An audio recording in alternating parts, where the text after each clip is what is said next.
میں نے آپ کے سامنے علامات قیامت پر تفصیل سے بات کی ہے۔ قیامت کی بعض علامات چھوٹی ہیں جنہیں علامات صغریٰ کہتے ہیں، اور قیامت کی بعض علامات بڑی ہیں جنہیں علامات کبریٰ کہتے ہیں۔ بڑی علامات کبریٰ میں سے ایک علامت حضرت مہدی کا پیدا ہونا ہے، اور ایک بہت بڑی علامت حضرت عیسیٰ علیہ السلام کا آسمان سے نازل ہونا ہے۔ نازل ہونے والے حضرت مہدی کے اوصاف کیا ہیں؟ حضرت مہدی کہاں پیدا ہوں گے، کہاں وفات ہوگی، کارنامے کیا ہوں گے، ذرا اس کو بھی سنیں۔ آمد مہدی، یہ نہیں کہنا ظہور مہدی، بلکہ آمد مہدی۔ حضرت مہدی آئیں گے، پیدا ہوں گے، یہ نہیں کہ پیدا ہو چکے اور ظاہر ہوں گے۔ ہمارا عقیدہ یہ نہیں کہ ظاہر ہوں گے، ہمارا عقیدہ پیدا ہوں گے۔ آمد مہدی حضرت فاطمہ رضی اللہ عنہا کی اولاد سے ہوں گے۔ نام ان کا محمد ہوگا، والد کا نام عبداللہ ہوگا۔ رسول اکرم صلی اللہ علیہ وسلم کے شکل اور کردار میں مشابہ ہوں گے۔ دنیا میں کفر کا غلبہ ہوگا، حتیٰ کہ شام اور قسطنطنیہ پر بھی عیسائیوں کی حکومت آ جائے گی، اور اسلام سمٹتا سمٹتا مدینہ پہنچنا شروع ہو جائے گا۔ حضرت مدینہ میں ہوں گے، مدینہ میں باتیں شروع ہو جائیں گی کہ حضرت مہدی کو تلاش کرنا چاہیے۔ یہ وہاں سے مکہ مکرمہ چلا جائیں گے، اور مکہ مکرمہ حجر اسود اور مقام ابراہیم کے دوران یہ طواف میں ہوں گے، تو بعض لوگ ان کو پہچان کر کہیں گے یہ مہدی ہے، ہمیں ان کی بیعت کرنی چاہیے۔ اور اس وقت غیب سے آواز بھی آئے گی کہ یہی مہدی ہیں جو اللہ کی طرف سے حاکم اور خلیفہ متعین ہیں، اور لوگ ان کی وہاں بیعت شروع کر دیں گے۔ حضرت مہدی وہاں سے مدینہ آئیں گے، رسول اللہ صلی اللہ علیہ وسلم کی قبر مبارک کی زیارت کریں گے۔ وہاں سے شام آئیں گے، نصارہ سے جہاد کریں گے اور شام پر فتح حاصل کریں گے۔ پھر قسطنطنیہ جائیں گے، وہاں پہ فتح حاصل کریں گے۔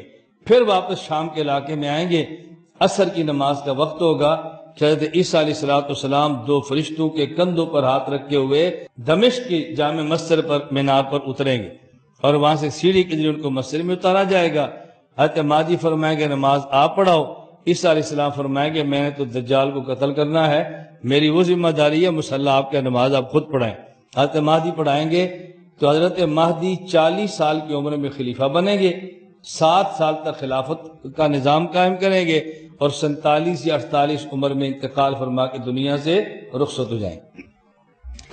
حضرت عیسیٰ علیہ السلام کہاں نازل ہوں گے، کیا کام فرمائیں گے، اور کہاں ان کی وفات ہوگی، ذرا اس کو بھی دیکھ لیں۔ نزول عیسیٰ، حضرت عیسیٰ علیہ السلام 32 سال کی عمر میں اللہ نے ان کو آسمان پہ اٹھایا ہے، بغیر باپ کے حضرت مریم کے پیٹ سے پیدا ہوئے۔ اور حضرت عیسیٰ علیہ السلام وہ شخص ہیں جو پیدائشی طور پہ نبی تھے، باقی انبیاء تو 40 سال کے بعد اعلان نبوت ہوتا نا، اور یہ پیدائشی طور پہ نبی تھے۔ اور عام نبی کو 40 سال کے بعد حکم ہوتا اعلان نبوت کا، وحی آتی، اور یہ بچپن سے نبوت کا اعلان تھا، وجعلنی نبیّ، اللہ نے مجھے نبی بنایا۔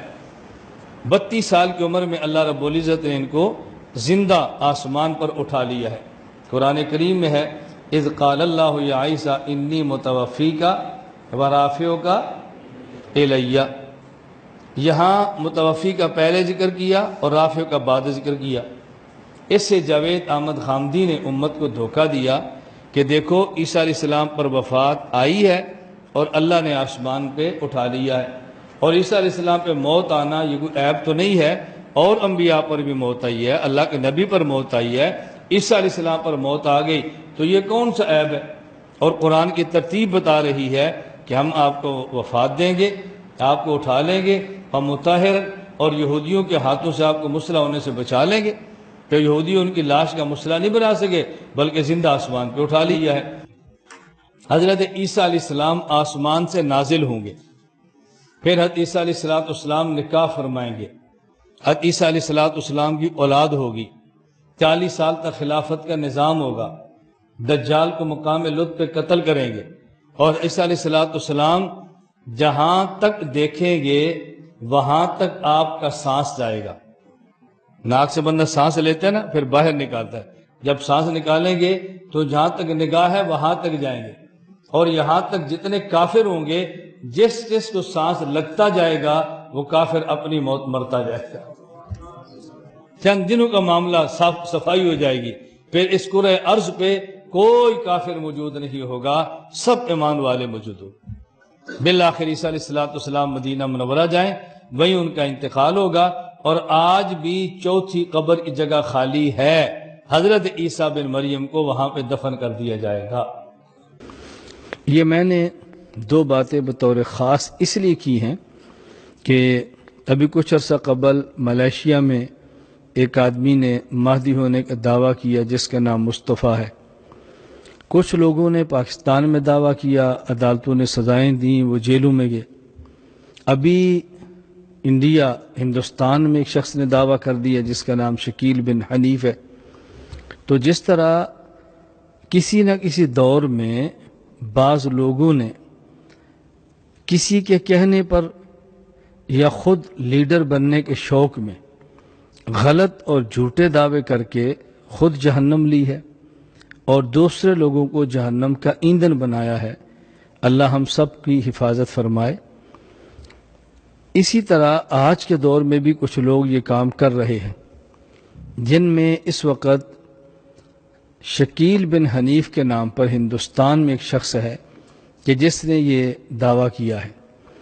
آپ اس کا بیک گراؤنڈ دیکھیں، آپ اس کا پس منظر دیکھیں، آپ اس کا نام دیکھیں، پیدائش کی جگہ دیکھیں، تعلیم دیکھیں، اس کے کام نہیں کرتوت دیکھیں، مسلمانوں میں تفریق کا سٹائل دیکھیں. تو کیا ایسا شخص مہدی ہو سکتا ہے؟ بجائے مہدی ماننے کے مزید لوگ اس کو عیسیٰ بن مریم مانے. کیا ہو سکتا ہے؟ حضرت عیسیٰ علیہ السلام بغیر والد کے پیدا ہیں، والدہ کا نام مریم ہے. اللہ رب العزت نے زندہ آسمان پہ ان کو اٹھایا ہے. آسمان سے پہلے، قیامت سے پہلے آسمان سے نازل ہوں گے.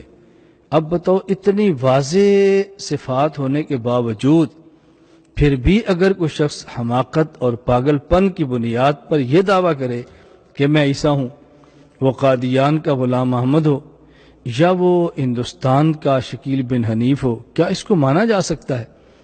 اسی طرح مہدی ہونے کا دعویٰ کرنے والا کو ملیشیا کا ہو یا یہ دعویٰ کرنے والا کو ہندوستان کا ہو، کیسے تسلیم کیا جا سکتا ہے؟ اس لیے میں پوری دنیا کے مسلمانوں سے عموماً اور ہندوستان کے عوام اور مسلمانوں سے خصوصاً یہ گزارش کروں گا کہ اس فتنہ شکیل سے ہوشیار رہیں، اس فتنے سے دور رہیں، اس فتنے کا تعاقب کریں، اور وہ ہمارے علماء، وہ ہمارے دین کا درد رکھنے والے لوگ جو اس فتنے کا تعاقب کر رہے ہیں ان کا ہر قسم کا ساتھ دیں، ان کا تعاون کریں، اور امت کو اس فتنے سے بچانے کے لیے جس حد تک اللہ توفیق عطا فرمائے کوشش کریں.